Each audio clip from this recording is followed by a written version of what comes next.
दोस्तों, जैसा कि आप सभी जानते हैं, शार्क टैंक इंडिया सीजन 3 बहुत जल्दी एयर होने वाला है और इसी के साथ ही सीजन 3 का नया शार्क भी अनाउंस हो चुका है। अमन, पीयूष, विनीता और नमिता के साथ ही इस बार शार्क्स के पैनल में एक नया चेहरा भी दर्शकों को देखने को मिलेगा, जो इस शो के सबसे यंगेस्ट शार्क होंगे। दरअसल हम बात कर रहे हैं ओयो के फाउंडर रितेश अग्रवाल की।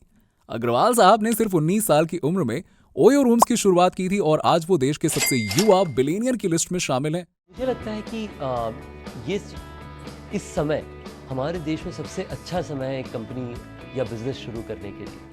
हमने कम्युनिटी टैब पे नया शार्क रिवील का पोस्ट डाला था। कमेंट पे आप सभी का एक्साइटमेंट और रितेश का ट्वीट देखकर ऐसा लगा, बॉस एक वीडियो तो जरूर बनता है। तो चलिए आज इस वीडियो में जानते हैं शार्क टैंक इंडिया सीजन 3 के नए शार्क रितेश अग्रवाल और ओयो रूम्स की कहानी। साथ ही हम जानेंगे दिल्ली की सड़कों पर सिम कार्ड बेचने वाले लड़के की सिर्फ 30 रुपए से 10 साल में 8,000 करोड़ की कंपनी खड़ी करने वाली इंस्पायरिंग स्टोरी। रितेश का जन्म 1993 में ओडिशा के मारवाड़ी परिवार में हुआ। मिडिल क्लास फैमिली में जन्मे रितेश के परिवार वाले चाहते थे कि वो पढ़ लिखकर इंजीनियर बने, इसलिए उन्हें आईआईटी एंट्रेंस एग्जाम की तैयारी के लिए कोटा भेज दिया गया। लेकिन उनका मन वहां पर लगा नहीं और वो वहां से पहुंच गए दिल्ली। दिल्ली में रितेश ने Indian school of business academy में एडमिशन ले लिया, लेकिन उनके दिमाग में तो कुछ और ही चल रहा था और उन्होंने बीच में ही पढ़ाई को छोड़ दिया। लोग हमेशा स्टार्टअप्स में कहते हैं कि आपको आईआईटी से होना चाहिए, आईएम से होना चाहिए, आईवी लीग से होना चाहिए। मैं तो कहीं से किसी भी बड़ी मैं तो कॉलेज ही नहीं गया। मतलब रितेश छोटी सी उम्र से ही वेदांता के Anil Agarwal, Steve Jobs, Mark Zuckerberg और बिल गेट्स को अपना आदर्श मानते रहे हैं। रितेश जानते थे कि वो जॉब के लिए नहीं बल्कि बिजनेस के लिए बने हैं और स्कूल के वक्त से ही वो एंटरप्रेन्योर बनना चाहते थे।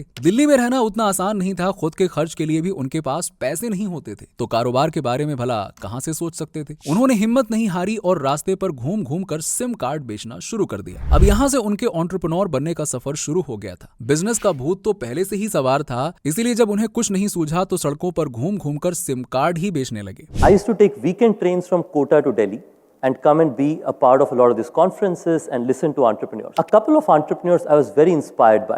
उस दौरान रितेश एंटरप्रेन्योर्स की समिट्स को अटेंड करते थे और लोगों के आइडियाज सुनते थे। इसके अलावा रितेश को बचपन से ही घूमने का काफी शौक था। साथ ही एंटरप्रेन्योरशिप से रिलेटेड इवेंट्स को अटेंड करने के लिए भी उन्हें काफी ट्रैवल करना पड़ता था। इसी के चलते उन्होंने ऑब्जर्व किया कि जब भी लोग कहीं किसी नई जगह पे जाते हैं तो उनके सामने एक सबसे बड़ी समस्या होती है होटल रूम्स को ढूंढने की। अब हर कोई तो 5 स्टार होटल रूम अफोर्ड नहीं कर सकता और सस्ते होटल्स की सर्विसेज बहुत घटिया होती थी। कई बार तो होटल की वेबसाइट पर अलग फोटो दिखाई जाती थी और असलियत में कमरा बिल्कुल अलग होता था, जिससे कस्टमर्स को काफी डिसअपॉइंटमेंट होता था। बस इन्हीं सब प्रॉब्लम्स को देखते हुए रितेश ने यह तय कर लिया कि वो होटल के फील्ड में कुछ करना चाहते हैं। उसी बीच महज 17 साल की उम्र में उन्होंने ओरेवल स्टेज प्राइवेट लिमिटेड नाम की एक कंपनी शुरू की। रितेश को ये तो पता चल गया था कि अगर उन्हें बिजनेस करना है तो उसके लिए उन्हें काफी सारे पैसे चाहिए होंगे, लेकिन मिडिल क्लास फैमिली से होने की वजह से उनके पास बड़ी रकम तो थी नहीं, लेकिन हाँ जज्बा जरूर था। 2013 में उन्होंने पीटर थायल की एक 20 अंडर 20 थायल फेलोशिप के लिए अप्लाई कर दिया और तो और इस फेलोशिप को प्राप्त करने वाले वो पहले एशियन भी बने।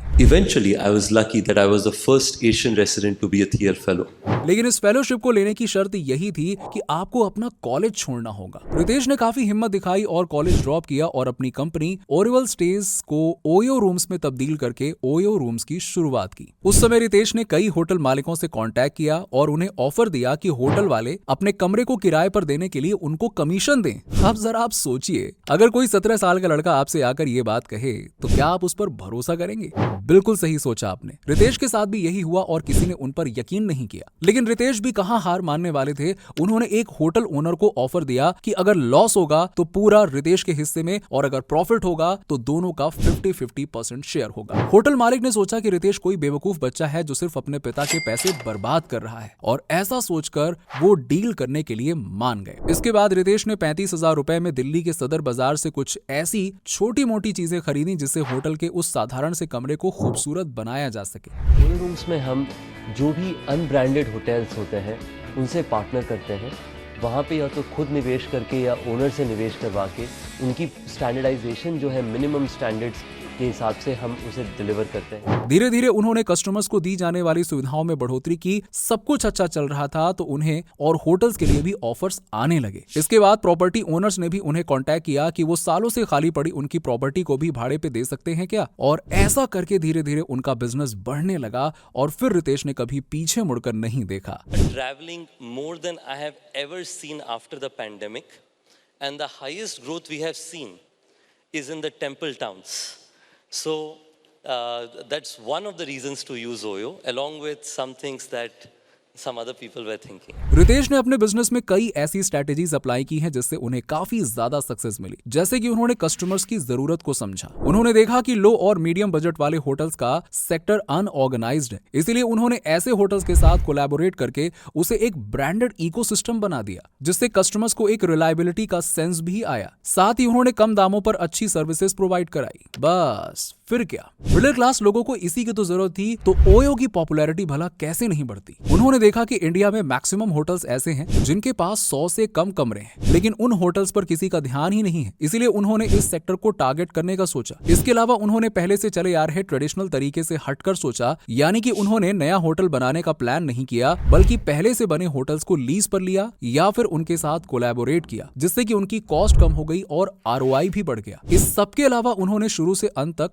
कस्टमर एक्सपीरियंस का बखूबी ध्यान रखा। उन्होंने हर 6 होटल पर एक क्लस्टर मैनेजर अपॉइंट किया, जो डेली एक होटल में जाकर वहां की सुविधाएं जैसे कि लाइट्स, पानी, वाईफाई वगैरह चेक करता था, और अगर कोई ऐसा रूम होता था जहां कोई सुविधा ठीक नहीं है तो उसकी बुकिंग ही बंद कर दी जाती थी। इन सब के अलावा ओयो के बड़ा ब्रांड बनने में रितेश की टेक्नोलॉजी की नॉलेज का भी काफी बड़ा रोल रहा। काफी छोटी सी उम्र से ही रितेश को कंप्यूटर लैंग्वेज में कोडिंग आती थी, और अपनी इसी समझ का प्रयोग करके उन्होंने ओयो को स्केल किया। उन्होंने अपने ऐप को भी ऐसे डिजाइन किया कि कस्टमर को कमरा बुक करना कोई झंझट का काम ना लगे। और ये तो हम सब जानते हैं कि हमारा दिमाग इजी टास्क ही करना चाहता है। जो सर्विस हमें टफ लगती है हम उसे दोबारा यूज ही नहीं करते हैं। ओयो ने इसी बात को समझा और सिर्फ 3 क्लिक में कमरा बुक करने की बात बोलकर अपनी कंपनी को एडवर्टाइज किया। इतना ही नहीं, फ्यूचर में भी इसी तरह के टेक्निकल एडवांसमेंट्स होते रहे, और इसके लिए उन्होंने अपनी कंपनी में डेटा साइंटिस्ट की एक टीम भी बनाई। इन सबके साथ साथ ओयो में एक पूरी की पूरी टीम सिर्फ इसलिए रखी गई जो नए नए होटल मालिकों और घरों के ओनर से कॉन्टैक्ट करने और उनके साथ कोलैबोरेट करने का काम करती है। यानी कि जितना फोकस इन्होंने बाकी सभी सर्विसेज पर किया, उतना ही ध्यान इन्होंने अपने बिजनेस को एक्सपेंड करने पर भी दिया। और इसी का नतीजा है कि आज 80 से ज्यादा देशों में ओयो मौजूद है। भारत की बाकी सभी टॉप 10 होटल चेन्स को मिलाकर भी उनके पास उतने रूम्स नहीं हैं जितने कि ओयो के पास अकेले हैं। साथ ही इनकी सक्सेस में सबसे बड़ा रोल रहा इनके feedback to feed forward strategy का। असल में जब भी कोई भी नई सर्विस लाते तो उसका रिव्यू कस्टमर से जरूर लेते, और फिर जो चीजें कस्टमर को पसंद आती उन्हें रखा जाता और जो पसंद नहीं आती उन्हें हटा दिया जाता। इससे उन्हें कस्टमर्स की समझ जानने का मौका तो मिला ही, लेकिन कस्टमर्स को भी ये लगने लगा कि उन्हें वैल्यू किया जा रहा है, जिसकी वजह से लोग ओयो को और भी ज्यादा पसंद करने लगे। इस तरह अपनी इन जेन्युइन बिजनेस स्ट्रैटेजीज की हेल्प से मिडिल क्लास फैमिली में पैदा हुए रितेश अग्रवाल सिर्फ कुछ ही सालों में इंडिया ही नहीं बल्कि पूरी दुनिया के यंगेस्ट सेल्फ मेड बिलियनियर्स में शामिल हो गए। जिंदगी में कभी भी कोई चीज में एक्सपीरियंस मिल रहा है तो उसे वहां तक सीमित मत रखना। हमेशा अपने आप को पूछना कि अच्छा इस एक्सपीरियंस से क्या रिफ्लेक्ट करके मैं बेहतर करूं। हुरून ग्लोबल रिच लिस्ट 2020 के अकॉर्डिंग साल 2020 में जब रितेश अग्रवाल की उम्र सिर्फ 26 साल थी, तब उनकी नेटवर्थ $1.1 बिलियन को क्रॉस कर चुकी थी। इसीलिए आज रितेश इंडिया के सभी यंग एंटरप्रेन्योर्स के लिए एक इंस्पिरेशन माने जाते हैं। थिंकिंग बिग एक बहुत जरूरी चीज है कि मैंने हमेशा सीखा है, you are the average of 10 people around you. आपके आसपास के जो 10 लोग हैं, आप ना चाह के भी उन 10 लोगों के एवरेज बन जाते हैं। अगर आपके आसपास 10 लोग हैं जो बड़ी चीजें सोच रहे हैं, आप अगर छोटी सोच रहे हो, आप उनके आसपास रह के सोचते थोड़ा मैं भी बड़ी सोच लेता हूँ, बड़ा नहीं तो मीडियम तो सोच लेता हूँ। वैसे आपको ओयो के फाउंडर की ये कहानी कैसी लगी? कमेंट सेक्शन में कमेंट करके जरूर बताइएगा।